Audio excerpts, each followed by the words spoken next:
1 घंटा हो गया हमने ऑडिट रिस्क, हमने तो अभी सिर्फ शान नजूल पढ़ा है ना कि इसका बैकग्राउंड क्या है, क्यों पढ़ना चाह रहे हैं हम ये सब। क्या यहां तक बात समझ आती है प्यारे बच्चों? अच्छा जी, आप में से किसी का कोई सवाल? मेरे प्यारे बच्चों किसी का कोई भी सवाल ऑनलाइन वालों? मैंने यहां तक। अच्छा, एक काम, handouts.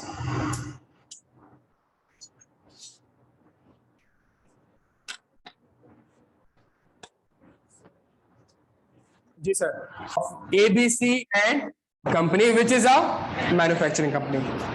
Recently the new product has been launched by the competitor, therefore the company has experienced the increased competition and as a result the sales has been declined significantly.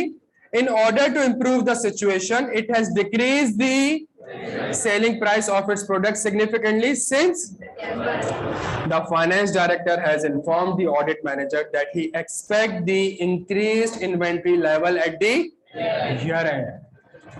You also notified your manager that one of the company's customer who owns a material balance has been experiencing financial difficulties and had not paid the।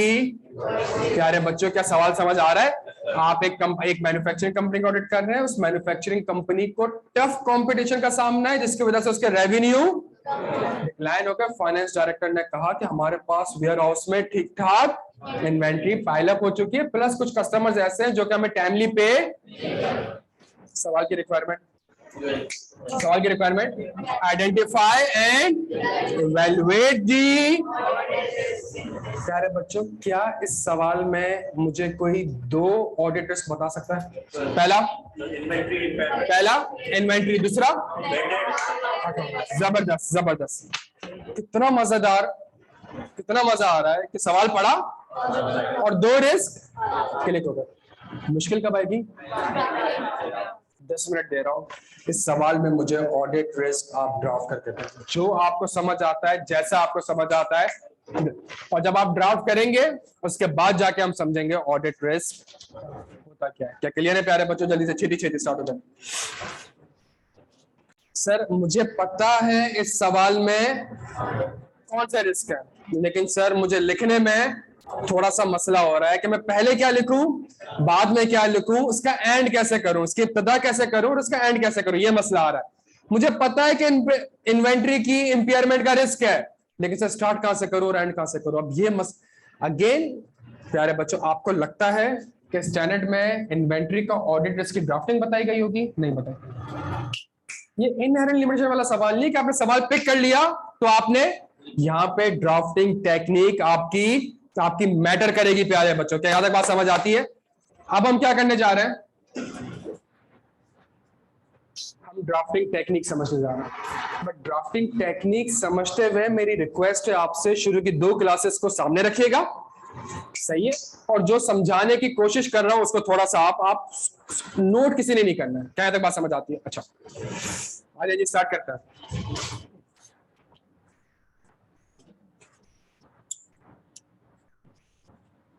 मैं किस चीज की understanding लेता हूं? Environment की और entity की। मैं और भी अंडरस्टैंडिंग लेता हूं, लेकिन हमने पूरा नहीं पढ़ना है, हमने सिर्फ एक ओवरव्यू लेना है, सही? अच्छा, एनवायरनमेंट में किस चीज की अंडरस्टैंडिंग लेता हूं? इंडस्ट्री की, रेगुलेशन की और अदर एक्सटर्नल अंडरस्टैंडिंग। ठीक हो गया प्यारे बच्चों? ये जो मैं अंडरस्टैंडिंग ऑब्टेन करता हूं, फॉर एग्जांपल जब आपने सवाल पढ़ा तो सवाल में एक इंफॉर्मेशन लिखी हुई थी, द कंपनी, जल्दी बता दें, is facing tough competition and finance director, जल्दी inform that high level of inventory. ये मैंने सवाल तो छाप दिया, कोई मसला? मेरा पहला सवाल आपसे, क्या ये ऑडिट रिस्क है? मेरा पहला सवाल आपसे, क्या ये ऑडिट रिस्क है? क्या ये ऑडिट रिस्क है? यस या नो? कितने लोग कह रहे हैं यस सर? है? आप लोग यस नो कह क्यों रहे हैं? मुझे ये समझ, बिकॉज मैंने तो ऑडिट रिस्क पढ़ाया ही नहीं है आपको अभी तक। आप लोग यस नो कैसे कह रहे हैं? एनवायरमेंट की बेस एनवायरमेंट पढ़ा इसलिए ऑडिट रिस्क मैंने आपको ऑडिट नहीं पढ़ाया अभी सुन ले हम 1.25 घंटे से पढ़ रहे हैं लेकिन मैंने आपको ऑडिट रिस्क अब पढ़ाऊंगा ऑडिट रिस्क और ड्राफ्टिंग के थ्रू पढ़ाऊंगा सुनिएगा मेरी बात ये समझ आता है। इसके बाद मैं एक वर्ड लिखता हूं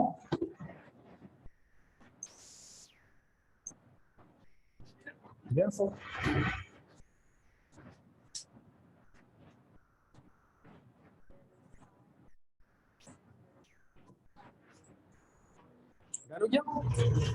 रिस्क मेरे पास नॉर्मली 2 किस्म के होते हैं पहला दूसरा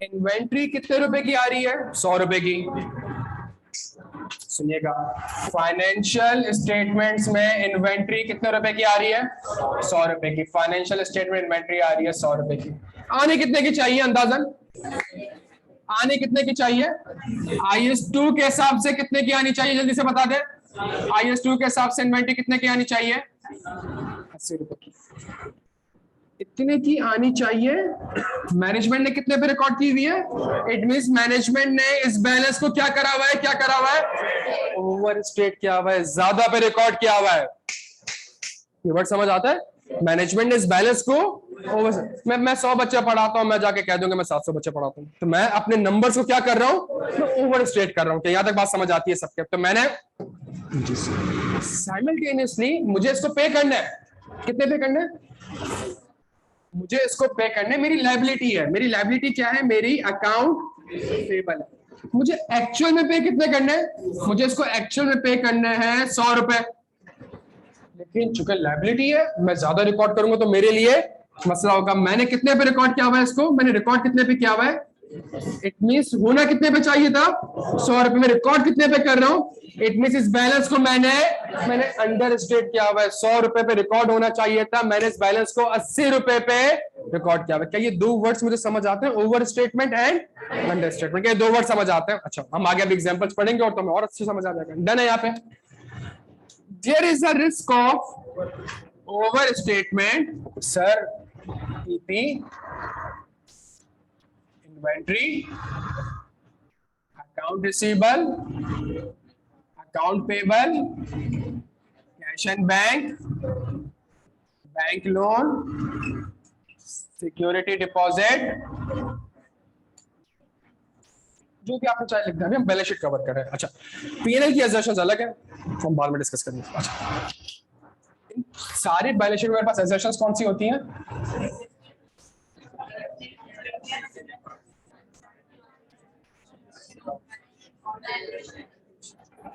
डन हो गया दोस्त आ जाएगा डन हो गया अब सुने कंपनी इज फेसिंग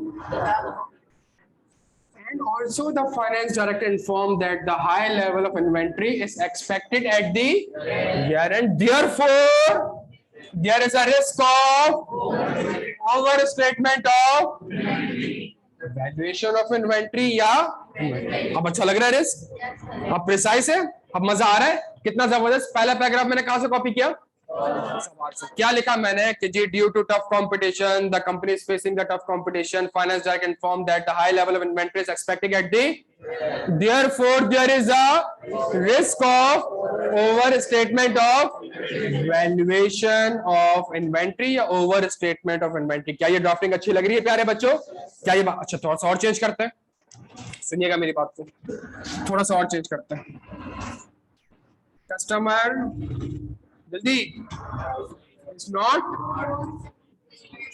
ऑन ऐसे ही कुछ लिखा हुआ है ऐसे ही लिखा हुआ है ना यार अच्छा ये लिखा हुआ है ना मैंने सवाल से लिखा therefore there is a risk of overstatement of account payable cash overstatement of क्या ये कस्टमर एग्जिस्ट नहीं करता क्या मेरा राइट नहीं है 100 रुपए पे रिकॉर्ड कर रहे हो 100 रुपए पे रिकॉर्ड नहीं होना चाहिए 80 रुपए या 90 रुपए पे there is a risk of over statement of समझ आ रही प्यारे बच्चों आप समझ कितने कंसाइज कंसिस्टेंट और प्रिसाइज आंसर है मेरा मुझे दो बार ओवर रिस्क ऑडिट रिस्क लिखने की जरूरत क्यों? जब आप अंग्रेजी का पर्चा नहीं है, पर्चा किस चीज का है?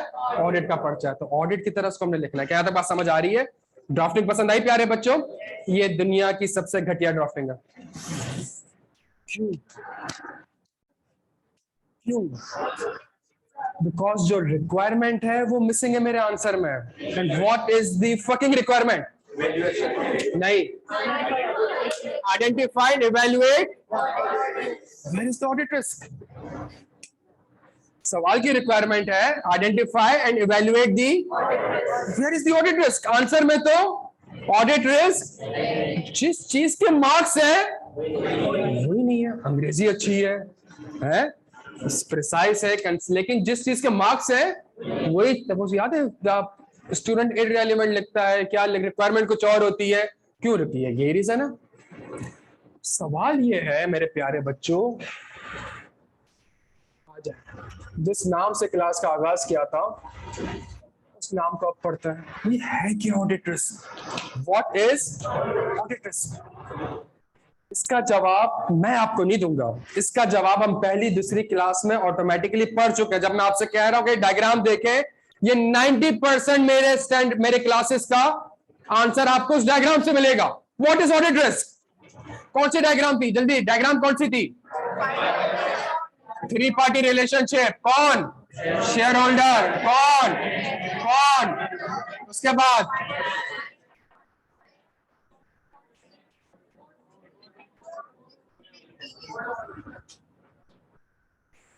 जी,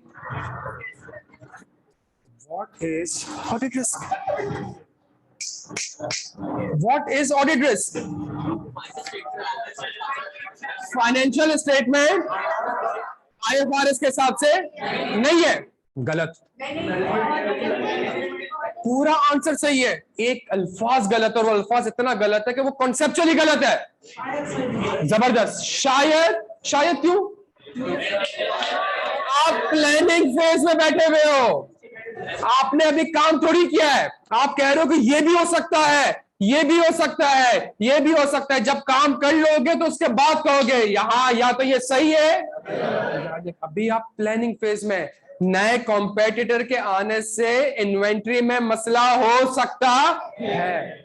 काम करूंगा, एविडेंस लूंगा, फिर बताऊंगा हाँ जी मसला है या नहीं। मसला होगा रिपोर्ट में बता दूंगा, मसला नहीं होगा रिपोर्ट में बता दूंगा। तो what is audit risk? What is audit risk? Financial statements may not be prepared in accordance with, word कौन सा यूज कर रहा हूं? may not be prepared because मैं प्लानिंग फेज में हूं। आप लोग IQ का ऑडिट करने जब आओगे तो आप कहोगे ये रिस्क हो सकता है कि एक स्टूडेंट जो कि सितंबर 22 के लिए 18,000 रुपए पे कर रहा है और IQ का ईयर एंड जून 30, 2022 है, एक रिस्क ही हो सकता है कि जैसे ही बच्चे ने 18,000 रुपए दिए होंगे, IQ वालों ने पूरे 18,000 का रेवेन्यू रिकॉग्नाइज कर लिया होगा। ऑल्दो IFRS 15 के हिसाब से ये हो सकता है। फिर जाके ऑडिट करोगे और फिर बताओगे कि हुआ भी है ऐसा कि नहीं हुआ। सुनिएगा हम कॉन्सेप्ट में वही आपसे कह रहा हूं। तो what is audit risk? FS, इस मे की जगह आप इस कर देंगे, आपकी डेफिनेशन चेंज हो जाएगी, आपका कॉन्सेप्ट चेंज हो जाएगा, एक नया कॉन्सेप्ट आ जाएगा। मिस स्टेटमेंट सिर्फ एक वर्ड चेंज कर दूं मैं तो मेरे कॉन्सेप्ट क्या हो जाएंगे? चेंज हो जाएंगे, मेरी ड्राफ्टिंग चेंज हो जाएगी, मेरा एक नया स्टैंडर्ड, नया कॉन्सेप्ट अप्लाई हो जाएगा। क्या यहां तक बात समझ आ रही है? अब इसको देखते हैं। अब आ जाए शुरू से। प्यारे बच्चों, ये जो अंडरस्टैंडिंग में ऑब्टेन करता हूं ये ऑडिट रिस्क नहीं है। कौन सा IFRS है जो कि कहता है नया कॉम्पिटिटर नहीं आना चाहिए? क्यों? तो ये ऑडिट रिस्क नहीं। क्यों ऑडिट रिस्क नहीं है? बिकॉज़ ऑडिट रिस्क क्या है? दी FS may not be prepared in accordance with, कोई IFRS ऐसा है जो आपको मना करता है कि कस्टमर को सेल करे तो पैसा टाइम पे आना चाहिए? नहीं। सही। इट मींस ये मेरे लिए क्या है प्यारे बच्चों? ये जितनी भी चीजें हैं, ये जितनी भी चीजें हैं, ये रिस्क फैक्टर्स हैं। ये वो फैक्टर्स हैं जिसकी वजह से रिस्क हो सकता है। तभी तो हमने कहा था अब मेरी क्लास को स्टार्टिंग 1 घंटा देखें। नोकिया में क्यों एनवायरनमेंट की अंडरस्टैंडिंग ली? बिकॉज इससे इन्वेंट्री में मसला हो सकता है। तो ड्राफ्टिंग भी तो ऐसे ही करनी है, जो सवाल में लिखा हुआ है, जो सवाल में लिखा हुआ है वो आपने कॉपी किया, वो ऑडिट रिस्क नहीं है, वो क्या है? इसकी वजह से, तभी अपने आंसर में कौन सा वर्ड यूज कर रहा हूं, इसकी वजह से therefore there is a risk of over statement of valuation of inventory. याद समझ आता है? What is audit risk? FS में नॉट बी इन्वेंट्री के ऊपर कौन सा आईएफआरएस? जल्दी जल्दी, IS2 क्या कहता है प्यारे बच्चों? जल्दी जल्दी, inventory shall be recorded at, inventory shall be recorded at lower of cost. और रिस्क क्या है? रिस्क क्या है कि मैनेजमेंट ने इन्वेंट्री को कॉस्ट और NRV पे रिकॉर्ड नहीं किया। That is the audit risk. इसी चीज के मार्क्स है। और अब मेरा आंसर पढ़े प्यारे बच्चों।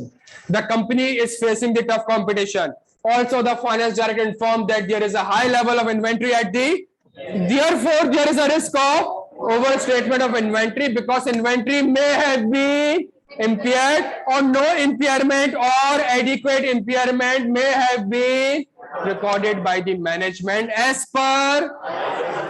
ये मेरा एक आंसर बनेगा। और ये जो है यही असल ऑडिट रिस्क है। आप समझ आता है? Identify and evaluate the audit risk in the above scenario। अब मेरी ड्राफ्टिंग समझ आता, अब मैंने दोनों रिक्वायरमेंट को पूरा कर रहा हूं। मैं रिस्क को आइडेंटिफाई भी कर रहा हूं और रिस्क को। अब सोचें, अब आप सोचें, सवाल में ऐसा क्या लिखा हुआ है जिसकी वजह से अकाउंट रिसीवेबल के ऊपर रिस्क है? जल्दी बच्चों आ जाओ। सवाल में ऐसा क्या लिखा हुआ है जिसकी वजह से अकाउंट रिसीवेबल के ऊपर रिस्क है?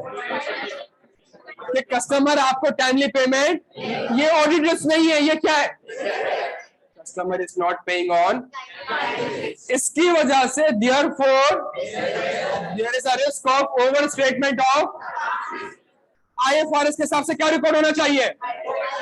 और रिस्क क्या है कि मैनेजमेंट ने बैड डेट एक्सपेंस रिकॉर्ड नहीं किया होगा। पढ़े इस रिस्क को।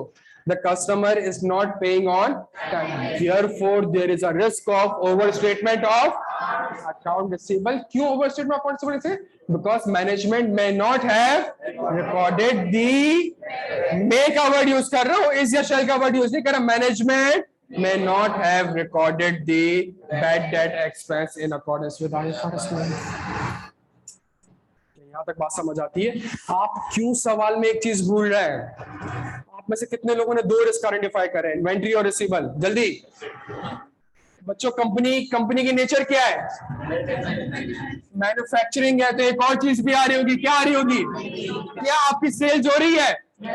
जब आपकी सेल्स नहीं हो रही, सेल्स हो रही है, जब आपकी सेल्स नहीं हो रही तो क्या आपका प्लांट 100% कैपेसिटी पे काम कर रहा होगा? जब आपका प्लांट गुड्स ही मैन्युफैक्चर नहीं कर रहा तो उसकी वैल्यू इन यूज क्या हो जाएगी? कम हो जाएगी। सोचे इस चीज को वापस से। कंपनी टफ कंपटीशन फेस कर रही है, आपके रेवेन्यू क्या हो चुके हैं? Therefore there is a risk of, क्यों? Because PPE may have been impaired and no impairment or adequate impairment has been recorded by the management as per कौन सा IFRS 36। That's it प्यारे बच्चों। तीन ही तो स्टेप है ड्राफ्टिंग के। पहला रिस्क फैक्टर, दूसरा रिस्क फैक्टर को लिंक करना है एजर्शन से, बैलेंस शीट की एजर्शन से, और तीसरा उसमें आपने बताना है कि एजर्शन के ऊपर IFRS ये कहता है मैनेजमेंट ने शायद ऐसा नहीं किया होगा। That is the audit. दो सभी टेंशन नहीं लेना है, वहां नहीं देखना, यहाँ देखो, करते रहना प्रैक्टिस। अभी जो समझाने की कोशिश कर रहा हूं, तो ऑडिट रिस्क का सवाल आएगा तो ड्राफ्टिंग टेक्निक क्या है? Only 3 steps. पहला स्टेप वो कहां से मिलेगा? सवाल से मिलेगा। तो आगे बहुत कुछ पढ़ना है, BC क्लास में बहुत कुछ पढ़ना है। आपने करना क्या? उसको पढ़ के आपने सिर्फ और सिर्फ सेशन लेवल पे लिंक करना, और आपने बताना है कि IFRS के हिसाब से ऐसा होना चाहिए। मुझे खतरा है, मेरा रिस्क है कि मैनेजमेंट ने ऐसा नहीं किया होगा। तो व्हाट इज, मेरी बात सुनिएगा प्यारे बच्चों, मैनेजमेंट की जिम्मेदारी है to prepare FS in accordance with, आपकी जिम्मेदारी है टू ऑब्टेन कि क्या ये financial statement as an auditor आपका रिस्क क्या है? आपका रिस्क है कि शायद ये फाइनेंशियल स्टेटमेंट आईएफआरएस के हिसाब से ना बनो। जो आज 1.5 घंटे बाद मैं आपसे कॉन्सेप्ट डिस्कस कर रहा हूं वो तो हम पहली क्लास में पढ़ चुके हैं। करा आज की क्लास में क्या है? सिर्फ उन दोनों चीजों को आपस में लिंक किया। जब आप सोचे एक चीज कि जब आपकी जिम्मेदारी ये कि आपने रीजनेबल एश्योरेंस लेनी है कि क्या एफएस आईएफआरएस के हिसाब से बने, तो एज एन ऑडिटर मेरा रिस्क भी क्या होगा? मेरा रिस्क भी क्या होगा? मेरा रिस्क ये होगा कि शायद एफएस आईएफआरएस के हिसाब से यही तो ऑडिट रिस्क है। बार बार कह रहा हूं, कंसिस्टेंसी से क्लासेस लोगे, चीजें सारी की सारी आपस में लिंक्ड है। ये समझ में आ गई ना प्यारे बच्चों? ऑडिट का पर्चा आपके लिए आसान होगा। आप ऑडिट रिस्क की ड्राफ्टिंग करते हुए, चीजों को ड्राफ्ट करते हुए मुझे पता होगा मेरा पहला स्टेप क्या है, मेरा दूसरा स्टेप क्या है, मेरा दुनिया के सवाल मुझसे पूछ ले, जितना चाहे चेंज कर दे, मैं आज की क्लास में आपको प्रूफ करके दिखाऊंगा ऑडिट रिस्क के सवाल का जवाब सवाल में मौजूद होगा। बहुत गहरी बात कर रहा हूं, आज की क्लास में प्रूफ करके दिखाऊंगा कि ऑडिट रिस्क के सवाल का जवाब सवाल में मौजूद होगा। मैं आज की क्लास में आपको प्रूफ करके दिखाऊंगा। क्या यहां तक बात आपको समझ आ रही है प्यारे बच्चों? तो सिंपल सी चीज, अभी हमने पूरा आंसर नहीं लिखा है, अभी सिर्फ हमने क्या क्लास में समझा क्या है, व्हाट इज, जो मैंने आपको सवाल दिया और सवाल देने के बाद जो हमने 25-30 मिनट लगाए सिर्फ इस एक चीज के ऊपर लगाए, किसके ऊपर? What is audit risk, and the audit risk is FS may not be equal to, और इसी चीज को जब इसकी डेफिनेशन ये है तो मेरे आंसर में भी यही चीज है, और जब मेरे आंसर में प्यारे बच्चों यही चीज है तो मेरी ऑडिट रिस्क की ड्राफ्टिंग अभी करनी है, ड्राफ्टिंग अभी और करनी है। बट क्या यहां तक प्यारे बच्चों एक वर्ड समझ आ गया? क्या वर्ड? तो हमने 2.25 घंटे नहीं 2.25 हो रहा है, तो हमने कोई 1.5 घंटा किस चीज को पर लगाया? एक वर्ड को समझने के लिए। क्या? और वो ऑडिट रिस्क कैसे आइडेंटिफाई होगा? जब मैं अंडरस्टैंडिंग ऑब्टेन करूंगा किस चीज की?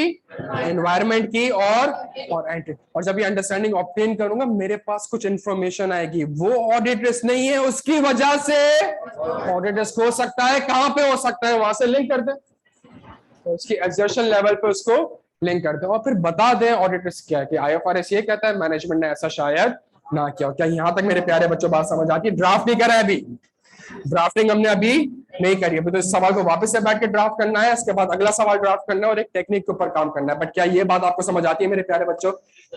किसी का कोई भी सवाल हो मुझसे पूछ सकता है, कोई सवाल? जी सर, मैं 3 स्टेप्स, अच्छा अगर स्टेप छोड़कर क्या ऑडिट समझ आ गया? 3 स्टेप्स है, इसके ऊपर अगला 1.25 घंटा बैठ के हमने अभी मेहनत ही करनी है, सही है। और ये एक क्लास वाली मेहनत जब बाद में जाके इस टॉपिक को पढ़ेंगे तो, और अगर मैं आपसे एक बात करूं, 3 स्टेप्स मेरे नहीं है, सुनने मेरी बात, ये 3 स्टेप्स है किसके?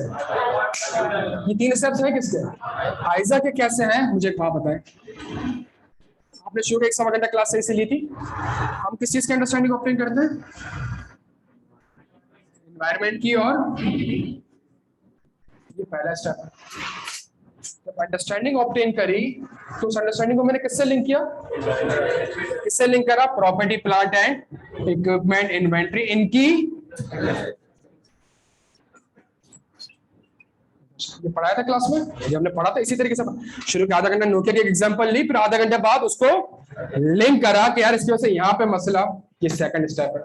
थर्ड स्टेप रिक्वायरमेंट क्या? व्हाट इज ऑडिट रिस्क है? क्या? FS may not be equal to, आप इसको बैलेंस शीट के जिस आइटम से भी लिंक करेंगे, अगर एक चीज बैलेंस शीट या पीएनएल में आ रही है तो उसका मतलब कोई ना कोई आईएफआरएस होगा, तभी तो आ रही है, उसके ऊपर कोई ना कोई आईएफआरएस होगा। आप बता दें आईएफआरएस ये कहता है और मुझे खतरा है कि मैनेजमेंट ने ऐसा नहीं किया होगा, that is the audit risk. आप कहें कि आईएफआरएस के हिसाब से ये एसेट इंपेयर्ड हो चुका है और मुझे खतरा है कि मैनेजमेंट ने, मैं खतरा बोल रहा हूं, आपने पेपर में डेंजर नहीं लिख देना है भाई, खुदा का वास्ता है, आपने ऑडिट रिस्क का word use, there is a risk that the PPE may have been impaired and no impairment or adequate impairment may have been recorded by the management as per IS। PP के ऊपर risk है, लेकिन PP के ऊपर 16 का risk नहीं है। Depreciation rate का मसला नहीं है, यूजफुल लाइफ का मसला नहीं है, रिवैल्यूएशन का मसला नहीं है। मसला किस चीज का है? क्या यहां तक मेरे प्यारे बच्चों बात समझ आती है? क्या यहां तक बात समझ आती है?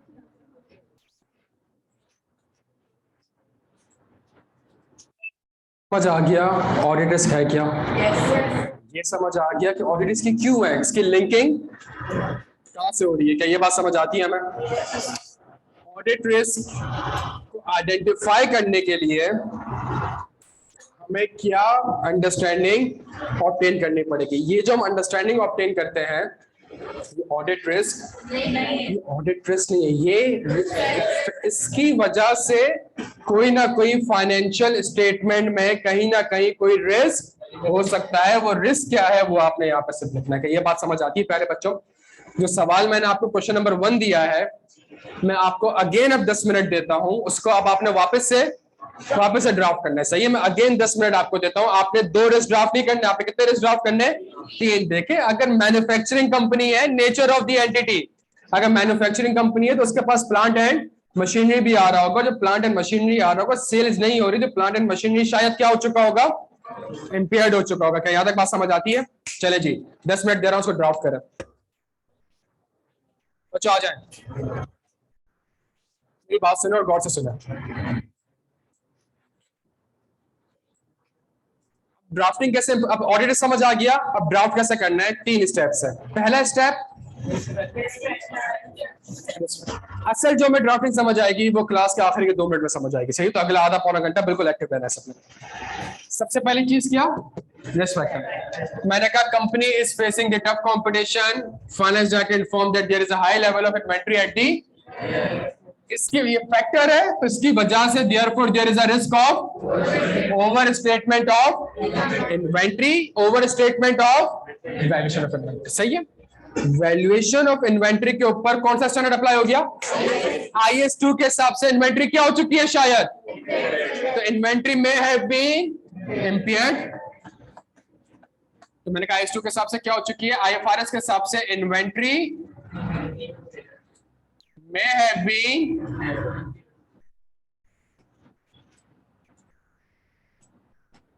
and no impairment और adequate।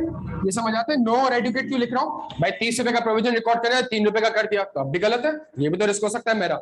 नो इम्पेयरमेंट और adequate impairment may have been recorded by the management as per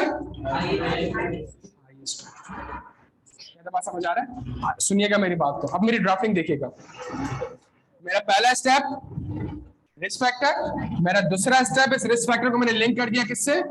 invent valuation की इन्वेंट्री से।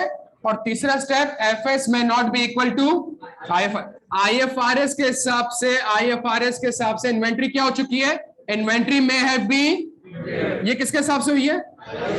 IFRS इन्वेंट्री इंपेयर्ड हो गई है। मेरा रिस्क क्या है? इसी का ऑपोजिट। क्या ऑपोजिट? कि मैनेजमेंट ने शायद इंपेयरमेंट को रिकॉर्ड नहीं किया होगा। तो कहां रिकॉर्ड नहीं किया होगा? Financial state. अब अगर मैं अपने आंसर को देखूं तो जो डेफिनेशन है ऑडिट रिस्क की, वही मेरे आंसर में रिफ्लेक्ट हो रही है। डेफिनेशन क्या है ऑडिट रिस्क की? एफएस में नॉट बी इक्वल टू, तो IFRS के हिसाब से शायद इन्वेंट्री इंपेयर्ड हो गई है, और एफएस में मैनेजमेंट ने इंपेयरमेंट को एडिक्वेट रिकॉर्ड नहीं किया होगा एज पर IS2। तो जो मेरी डेफिनेशन है वही मेरी ड्राफ्टिंग है। क्या यहां तक बात समझ आती है? इसी को वापस से अप्लाई करता है। Customer paying on, therefore there is a risk of over statements of account receipt. क्या मसला है? IFRS से क्या होना चाहिए? अकाउंट रिसीवेबल में have been bad debt and no bad debt expense और adequate bad debt expense may have been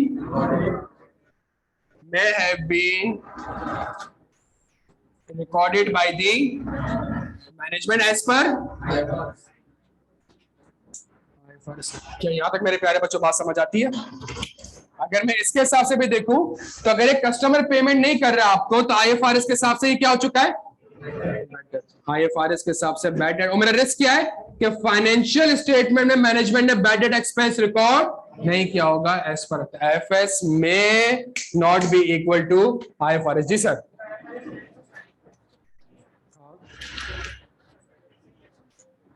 financial मेरा अकाउंट रिसीवेबल फाइनेंशियल इंस्ट्रूमेंट होता है ना, तो उसकी मेजरमेंट, उसकी रिकॉग्निशन, उसकी सब्सिक्वेंट मेजरमेंट आईएफआरएस 9 बताता है। जो बैड डेट एक्सपेंस आप पढ़ते हैं सेल्स का 1% और सेल्स का 0.5%, वो आईएफआरएस 9 के हिसाब से डिटरमाइन होता है। ठीक हो गया जी? हाँ जी, कोई सवाल? आपको कोई सवाल था दोस्त? कोई सवाल प्यारे बच्चों? हमने यहाँ तक तीसरी चीज, मेरा प्लांट इम्पेयर्ड है, क्यों?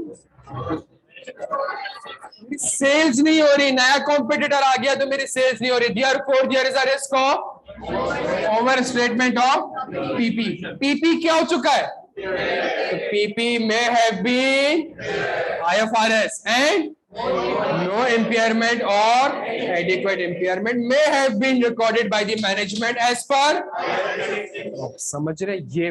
तो मेरे आंसर में ऑडिट रिस्क में ऐसे ड्राफ्ट कर रहा हूं जो डेफिनेशन है। सुनिएगा मेरी बात को। और मेरे आंसर का स्ट्रक्चर ऐसा है जो कि आइजा का स्ट्रक्चर है।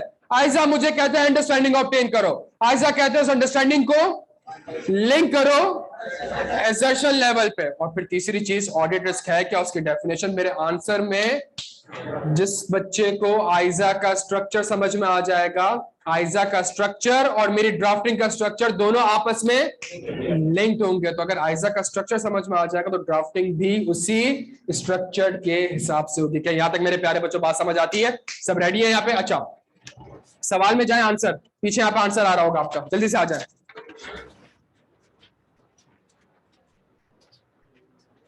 अब इसको ड्राफ्ट कैसे करना है, अब इसके ऊपर काम कर लेते हैं। कॉन्सेप्ट क्लियर है प्यारे बच्चों? इसको ड्राफ्ट कैसे करना है, देखिए मैंने करा क्या है। मैंने सबसे पहले क्या करी, मैंने सबसे पहले एक हेडिंग डाली। हेडिंग क्या डाली? Provision for. जो एक लड़का सवाल पूछ रहा था कि सर इसको लिखना कैसे है, तो इन्वेंट्री ना लिखे, प्रोविजन फॉर इन्वेंट्री। जहां आपने ये हेडिंग डाल दी ना प्यारे बच्चे, एग्जामिनर को समझ में आ जाएगा कि इसने इन्वेंट्री की इंपेयरमेंट का रिस्क आइडेंटिफाई। तो the first impression is the last impression. आपने एक हेडिंग डाल के उसको बता देगा बेटा मैंने पिक कर लिया कौन सा रिस्क है। मैंने अगला काम क्या किया? पहला काम जल्दी जल्दी बताएं, रिस्क फैक्टर कहां से कॉपी किया है? The company has experienced the increased competition and as a result sales has been declined significantly. In order to improve the situation, it has decreased the selling price of its products significantly since the company also expect the increased inventory level at the year end. Therefore, अगली heading क्या आ रही है? Link the risk factor to the account balance। जो मेरे balance sheet का item होता है उसको हम क्या कहते हैं? अकाउंट बैलेंस कहते हैं। Therefore, there is a risk of over statement. क्यों? इन्वेंट्री 100 रुपए की आ रही है, लेकिन क्या इन्वेंट्री 100 रुपए की आनी चाहिए? नहीं, कितने की आनी चाहिए? 80 रुपए की आनी चाहिए। तो जब 80 रुपए की आनी चाहिए, मैनेजमेंट ने उसको कितने पे रिकॉर्ड किया हुआ होगा? तो मैनेजमेंट ने इस बैलेंस को क्या किया हुआ है? Therefore there is a risk of over statement of inventory. अगली हेडिंग किस चीज की? And what is audit risk? FS में नॉट बी इक्वल टू। तो अब पढ़े इसको, बिकॉज इन्वेंट्री में हैव बीन इंपेयर्ड। ये कहां से उठाया है मैंने? ये आईएफआरएस है, ये IS2 है। बिकॉज इन्वेंट्री में हैव बीन, क्या लिख दिया ब्रैकेट में? NRV below it's.